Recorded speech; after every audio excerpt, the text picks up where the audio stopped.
મધ્યપ્રદેશની અંદર not of standard જે દવાઓ થઈ હતી એ પૈકીની જે 2 દવાઓ જે આપણે અહીંયા સરકારમાં GMACL દ્વારા ખરીદતા નથી,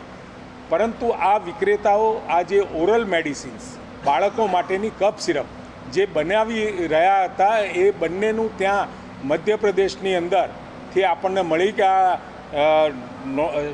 નોટ ઓફ સ્ટાન્ડર્ડ દવાઓ જાહેર થઈ છે. આપણે ત્યાં તરત તપાસ કરી અને એમની જેટલી પણ બેચ બજારમાં ગઈ છે એ બેચ બજારમાંથી રિકોલ કરવાનું સરકાર તરફથી કહેવામાં આવ્યું છે. અને આમાં આપણા FDCAના અધિકારીઓ છેલ્લામાં છેલ્લી બોટલ ના આવી જાય ત્યાં સુધી મોનિટરિંગ કરી આ તમામ બોટલો પાછી આવી જાય, આ દવાઓ પાછી બજારમાં ખેંચાઈ જાય એની ચિંતા પણ રાજ્ય સરકારે કરી છે. એ જે એનું વિતરણ થતું હતું એમાં ટોટલ ઉત્પાદિત સંખ્યા અને સાથે વિતરિત સંખ્યા આ બંનેનો તાળો મેળવી અને તમામ દવાઓ જે અત્યારે બજારમાં હયાત છે એ તમામ પરત આવે એ માટેનો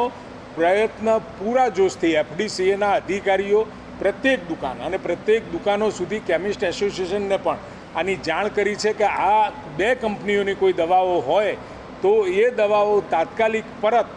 એને આપવી. લગભગ 624 જેટલી પેઢીઓ આ પ્રકારની દવાઓ બનાવી રહી છે અને એ તમામ દવાઓ આ 2 દવાઓ પૂરતો વિષય પણ નથી, આ કફ સિરપ પૂરતો પણ વિષય નથી, પણ ઓરલ મેડિસિન જે બાળકોની સીધી આપણે ઓન ધ કાઉન્ટર મળતી હોય એવી તમામ દવાઓની પણ ગુજરાત સરકાર તપાસ કરશે અને એને પ્રમાણિત કર્યા પછી અત્યારે જે વેચાઈ રહી છે. પરંતુ વહેલી તકે આ બધી જ દવાઓ ઓરલ મેડિસિન્સ જેને કહેવાય બાળકો માટેની એની પણ તપાસ આપણે કરી રહ્યા છીએ.